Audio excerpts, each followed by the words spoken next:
الحمدللہ رب العالمین والصلاة والسلام علی سید الانبیاء والمرسلین فاعوذ باللہ من الشیطان الرجیم بسم اللہ الرحمن الرحیم۔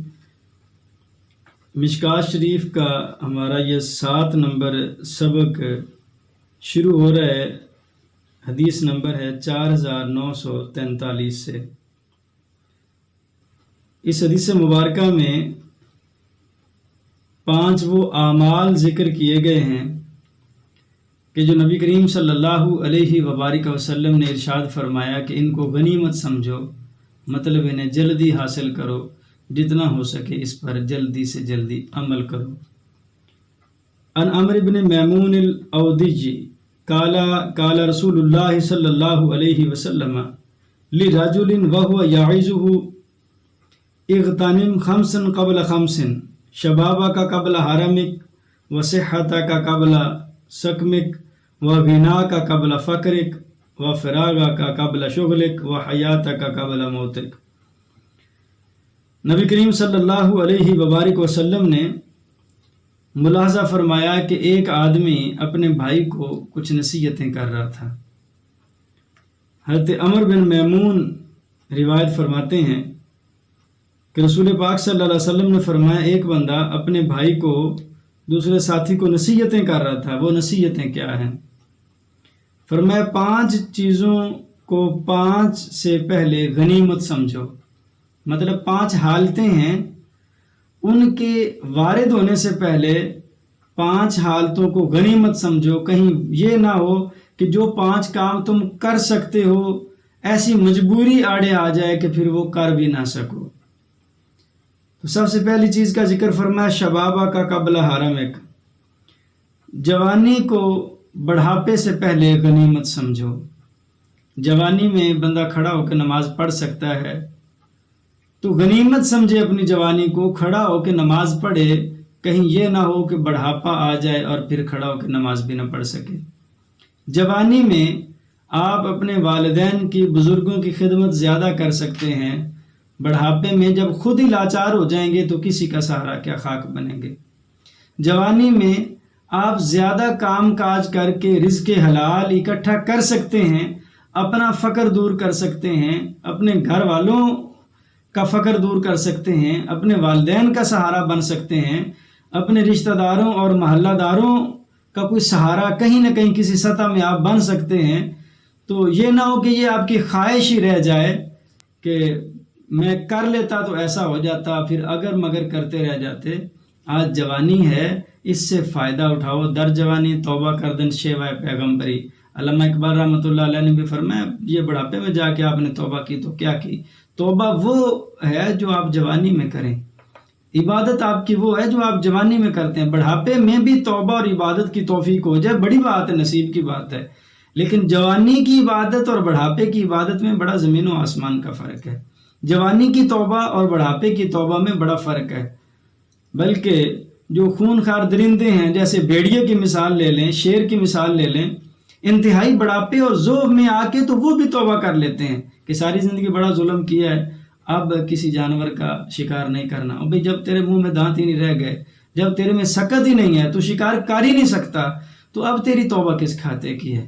تو بڑھاپے میں جا کے توبہ کرتے رہیں کہ جی اب گناہ نہیں کرنا، بڑے کر لیے۔ بھی جب کر سکتا تھا تب تو تمہیں چھوڑے نہیں ہے، اور اب جب تیرے میں سکت ہی نہیں ہے، کر ہی نہیں سکتا کوئی گناہ، اور اب جب ظلم کر ہی نہیں سکتے کسی پہ، خود مظلوم ہو، پھر کہتے ہو کہ میں نے ظلم سے توبہ کی۔ اور بھئی جب تیرے بازو میں قوت تھی اس وقت ظلم سے بازو کو روک لیتا، جب تیری زبان میں طاقت تھی اس وقت کسی کی بات سہ جاتا اور جواب نہ دیتا۔ تو یہ ہے کہ جوانی کو غنیمت سمجھو بڑھاپے سے پہلے، کہ بڑھاپا آ گیا، بہت سارے کام جوانی میں کر سکتے ہو اور بڑی رنگین وہ عبادت ہو جائے گی آپ کی۔ تو جوانی کو اللہ اور اس کے رسول کی اطاعت میں ڈھال دو، تو بڑھاپے سے پہلے جوانی کا فائدہ اٹھایا جائے گا۔ اسی طرح دوسری چیز کا ذکر فرمایا صحت کا قبل سقمک، بیماری سے پہلے صحت کو غنیمت سمجھو۔ جب بندہ بیمار ہو جاتا ہے بڑی لمبی لمبی دعائیں مانگتا ہے، منتیں مانگتا ہے، لوگوں کو دعا کے لیے کہتا ہے، وظیفے کرتا ہے، توبہ کرتا ہے اور بڑے بڑے پلان بناتا ہے کہ اب میں نماز پڑھا کروں گا، اب میں یہ اچھا عمل کروں گا، اب یہ فلاں کام چھوڑ دوں گا، اور جو ہی اللہ تعالیٰ صحت دے دیتا ہے پھر ایسے ہو جاتا ہے جیسے خدا سے اس نے کوئی وعدہ کیا ہی نہیں تھا۔ تو جب بندہ مجبور ہوتا ہے، بہت سارے اچھے کام سوچتا ہے، ہو سکتا ہے بھئی اس مجبوری کے بعد، بیماری کے بعد آپ کو صحت نصیب ہی نہ ہو، پھر آگے چلے جائیں، تو اللہ نے صحت دی ہے تو اس صحت سے فائدہ اٹھاؤ، کہیں یہ نہ ہو کہ پھر یہ صحت ہی نہ رہے۔ جس نے دی ہے اس کی فرما برداری میں صحت سے فائدہ لو۔ ایک حدیث مبارکہ کا مفہوم ہے کہ ایک صحابی کام کر رہے تھے تو آپ نے فرمایا اگر یہ اپنے فقر کو دور کرنے کے لیے ایسا کر رہا ہے، ہوا فی سبیل اللہ، یہ تو اللہ کی راہ میں جہاد کی طرح ہے۔ یعنی حلال رزق آپ تندرستی میں کمائیں، جتنا ہو سکے کمائیں، اس لیے کہ وہ کمانا آپ کا اپنی ضرورتوں کو پورا کرنے کے لیے ہے تو اس پر بھی آپ کو ثواب ہے۔ آپ کا نظام چل رہا ہے اور زیادہ آپ اسے پھر بھی کما رہے ہیں کہ کل کلاں کوئی مجبوری ہو جائے تو آپ کو کسی کے سامنے ہاتھ نہ پھیلانا پڑے، فرمایا یہ بھی اللہ کی راہ میں ہے۔ اور اگر آپ بیوی بچوں پہ، والدین پہ خرچ کرنے کے ارادے سے اور زیادہ جمع کر رہے ہیں تو یہ بھی اللہ کی راہ میں ہے۔ چوتھی یا پانچویں مرتبہ حضور نے فرمایا اگر یہ بندہ اس لیے کوئی بندہ اکٹھا کرے مال پیسہ کہ یہ مجبور لوگوں کو دبائے، یہ ظلم کرے، شیطان کے راستے پہ خرچ کرے، ناجائز جگہوں پہ خرچ کرے جو مفہوم ہے، تو پھر ہوا فی سبیل شیطان، یہ شیطان کے راستے میں ہے۔ تو یہ ہے صحت کو غنیمت سمجھو بیماری سے پہلے۔ بہت سارے لوگوں کو دیکھا کہ وہ جب بیماری کی حالت ہوتی ہے تو بڑی دعائیں، بڑے وظائف، بڑے معاملات، اور جب صحت ہو جاتی ہے تو پھر بھول جاتے ہیں۔ اللہ تعالیٰ نے سورہ حشر میں 28ویں پارہ میں فرمایا وَلَا تَكُونُوا كَالَّذِينَ نَسُوا اللَّهَ فَأَنسَاهُمْ أَنفُسَهُمْ، ان لوگوں کی طرح نہ ہو جانا جنہوں نے اللہ کو بھلا دیا۔ بھلا کوئی اللہ کو بھلائے گا تو حقیقت میں وہ اپنے آپ کو ہی بھلاتا ہے، اور یہ فاسق فاجر لوگوں کی مثال دی گئی ہے۔ وہ غنا کا قبل فقرک، تیسری چیز کا ذکر فرمایا فقیری سے پہلے غنا سے فائدہ لے لو۔ آج اللہ نے اگر آپ کو 4 سکے دیے ہیں تو اسے جائز راستے پہ استعمال کرو۔ اگر آپ نے محنت سے، مشقت سے کمایا ہے، پھر ناجائز راستے پہ آپ نے خرچ کر دیا تو وہ تو آخرت میں آپ کے لیے وبال جان بن جائے گا۔ یہ کمایا ہی آپ نے ناجائز طریقے کے ساتھ ہے تو وہ بھی وبال جان بن جائے گا۔ اس کی ایک اور مثال بھی ہے، بہت سارے لوگوں کو یہ شکوہ ہوتا ہے کہ بیوی بچے نافرمان ہیں، فرما بردار نہیں ہیں، تو بھئی میں اس پہ کہا کرتا ہوں جس کے ماتحت تم ہو اس کے تم فرما بردار بن جاؤ، یعنی اللہ اور اس کے رسول کے، تو جو تمہارے ماتحت ہیں وہ تمہارے بن جائیں گے۔ تو جب اللہ رسول کے فرما بردار تم نہیں بنتے تو جو تمہارے ماتحت ہیں وہ کیسے بن جائیں؟ ایک وجہ اس کی یہ ہے کہ بندہ خود اللہ رسول کا فرما بردار بنے، بیوی بچے فرما بردار ہو جائیں گے۔ دوسری وجہ یہ ہے کہ جیسا آپ کھائیں گے اسی طرح کی انرجی بنے گی، وہی والے جذبات ہو گئے۔ یعنی لامحالہ ہم گرم چیزیں کھائیں تو طبیعت میں گرمی آئے گی، ہیٹ بڑھے گی، ٹھنڈی چیزیں کھائیں گے تو وہ برودت، ٹھنڈک بڑھ جائے گی۔ اگر کڑوی چیز کھاتے ہیں تو منہ میں کڑواہٹ آ جاتی ہے، میٹھی چیز کھاتے ہیں طبیعت میں فرحت آ جاتی ہے۔ تو اسی کو آپ سیم سمجھ لیں، حرام کھائیں گے تو حرام خون بنے گا، حرام طبیعت بنے گی، حرام خیالات آئیں گے، غلط جذبات بنیں گے۔ حلال کھائیں گے تو اطاعت فرما برداری والا رزق ہوگا، اسی طرح اطاعت فرما برداری والا وہ بلڈ بنے گا، وہی انرجی بنے گی اور اطاعت فرما برداری ہوگی۔ تو بھی جیسا کھائیں گے اسی طرح کی طبیعتیں ہوں گی۔ تو آپ باہر سے اگر کما کے حرام طریقے سے، رشوت سے، فراڈ سے، دھوکے سے، کم ناپ تول سے اگر کرتے جائیں گے، جن کے لیے اکٹھا کر رہے ہیں پھر وہ بھی اسی طرح کی طبیعت کے جا بنیں گے۔ تو یہ فرمایا گیا کہ فقر سے پہلے اگر آپ کو اللہ نے وسعت رزق دی ہے تو اس سے فائدہ لو۔ یعنی فقیری ہو گئی، پھر سوچو میرے پاس ہوتا تو میں یہاں خرچ کرتا، میرے پاس ہوتا تو میں فلاں جگہ ایسا کرتا۔ آج اللہ نے دیا ہے، آج تو مال پہ سانپ کی طرح، اور جب کچھ نہ رہے گا تو پھر سوچا کہ اللہ کی راہ میں خیرات کی جائے گی۔ تو ایسی تھنکنگ یہ نہیں چاہیے۔ آپ کی وہ سوچ ہو کہ آج ہے اللہ کی راہ میں خیرات کر دیں۔ ایک حکایت ہے جس سے یہ بات شاید آسانی سے سمجھ آ جائے۔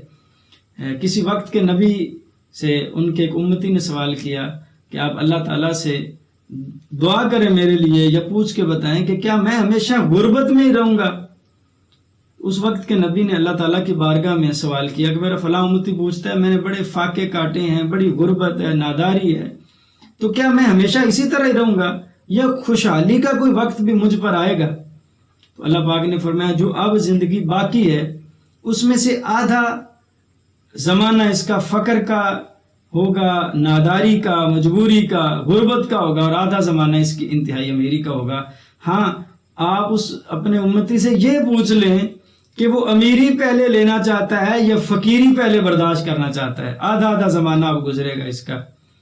تو اس بندے نے عرض کی کہ جناب مجھے امیری والا زمانہ پہلے دے دیا جائے، غربت تو پہلے بھی بڑی دیکھی ہے، بعد میں جو ہوگا پھر اس کے مطابق کر لیں گے، حوصلہ ہمت، امیری والا پھر مجھے پہلے دے دیا جائے۔ جب اسے اللہ تعالیٰ نے رزق کی برکت دے دی، اس بندے کا طریقہ یہ رہا کہ جتنا اپنوں پر خرچ کرتا تھا، اپنے پہ یا اپنوں پہ، اتنا یا اس سے زیادہ اللہ کی راہ میں خیرات کر دیتا تھا۔ وہ یہ سوچتا تھا کہ مجھے پتہ ہے کہ کچھ وقت کے بعد میری یہ امیری ختم ہو جانی ہے، تو اس وقت میں اللہ کی راہ میں کیا خرچ کروں گا، پھر خیرات کیا کروں گا، کہ آج میرے پاس ہے اور جتنے دیر تک میرے پر یہ احسانات ہیں یہ رہیں گے، رزق میرا ختم نہیں ہونے والا، امیری ختم نہیں ہونے والی، تو جی بھر کے اس نے خیرات کی۔ اب وہ زمانہ گزرتا گیا، بندہ انتہائی بڑھاپے کو پہنچ گیا اور اس کو فقر نہیں آیا۔ پھر اس نے جو اس وقت کے نبی تھے سوال کیا کہ جناب کیا میری کوئی عمر اتنی زیادہ لمبی ہے کہ انتہائی مجبوری میں جا کے مجھے بڑھاپے میں جا کے یہ غربت سہنا پڑے گی، کہ ابھی تک تو میرے رزق میں بڑی برکت ہے۔ اس نبی علیہ السلام نے پھر اللہ سے سوال کیا تو اللہ تعالیٰ نے فرمایا ہم نے اس کی خیرات پر خوش ہو کے وہ غربت بھی امیری میں بدل دی ہے، اب یہ سارا زمانہ ایسا ہی گزارے گا۔ تو یہ ہے کہ جب غنا ہے، کچھ پاس ہے، تو فقیری سے پہلے اس سے فائدہ اٹھایا جائے، اللہ کی راہ میں خیرات حقداروں کا حق دیا جائے۔ وہ فراغ کا قبل شغل، چوتھی چیز کا ذکر فرمایا مصروفیت سے پہلے فراغت سے فائدہ لو۔ آج فراغت کو ہی بیکاری میں گزارا جاتا ہے، حالانکہ قرآن میں اللہ نے جو اصول دیا ہے سورہ علم نشرہ 30ویں پارہ میں فَإِذَا فَرَغْتَ فَانْصَبْ، کہ جب تو فارغ ہو تو اللہ کی بارگاہ میں آ جا، اس کی بارگاہ میں کھڑا ہو جا، نماز کے لیے کھڑا ہو جا، ذکر و اذکار میں لگ جا، اپنے بزرگوں کی خدمت میں لگ جا۔ تو اس میں میں اپنے نوجوان ساتھیوں کو سمجھایا کرتا ہوں کہ جناب آپ کے پاس ٹائم اگر ہے تو باہر کسی کی بیٹھک میں بیٹھنے سے، کسی ڈیرے پہ بیٹھنے سے، کسی دوست کے پاس بیٹھنے سے، موبائل پر چیٹ کرنے سے جو گھنٹوں آپ وقت گزارتے ہیں اس میں سے کوئی آدھا وقت نکال کے اپنی ماں کے پاؤں دبا دیا کرو، کچھ وقت اپنے والد کے پاس بیٹھ کے اس کے پاؤں دباؤ، اس کی راحت کا سامان بنو، ان کے پاس بیٹھ کے کوئی باتیں ہی کر لو، کم از کم اور کچھ بھی نہ صحیح تو تم اپنے والدین سے مانوس تو ہو جاؤ گے۔ ایک جو ورثے میں ایک چیز چلی آ رہی ہوتی ہے کہ کون کیسا ہے جس کے ساتھ آپ نے چلنا ہے، وہ ساری چیزیں وہ آپ کو بتا دیں گے، سمجھا دیں گے۔ آج المیہ یہی ہے کہ ہمارے پاس وقت سارے زمانے کے لیے ہے، اگر نہیں ہے تو اپنے والدین کے لیے نہیں ہے۔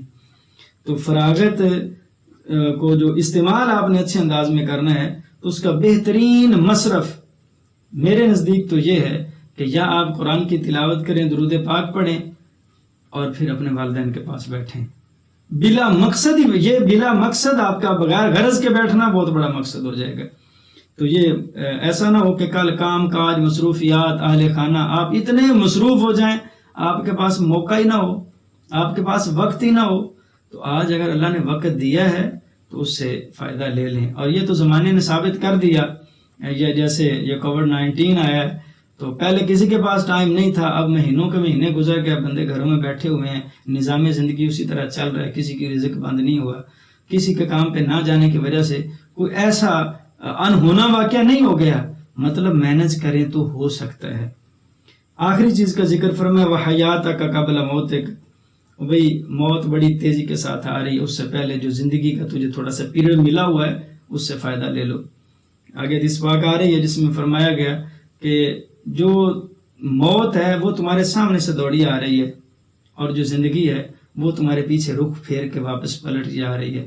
یعنی تم سمجھتے ہو میں اتنا بڑا ہو گیا ہوں، بھائی تو اتنا چھوٹا ہو گیا ہے۔ اگر کسی کی عمر ہے مثال کے طور پہ 60 سال اور 30 سال کسی کی عمر ہو گئی تو وہ سمجھ رہا ہے میں 30 سال کا ہو گیا ہوں، اور بھائی تو 60 سال کا تھا اب 30 سال کا رہ گیا ہے، کوئی 50 سال کا ہو گیا سمجھتا ہے میری عمر 50 سال ہو گئی، وہ 50 سال ہو نہیں گئی، تو تھا 60 سال کا، 50 تو گزر گئے، اب 10 سال کا رہ گیا تو یہ ہے موت سے پہلے زندگی کو غنیمت سمجھو، اس سے فائدہ لو، اللہ رسول کی فرما برداری میں زندگی گزارو کہ یہ زندگی آخرت میں حسرت نہ بن جائے بلکہ آخرت میں نعمتوں کا سبب بن جائے۔ وما علینا الا البلاغ۔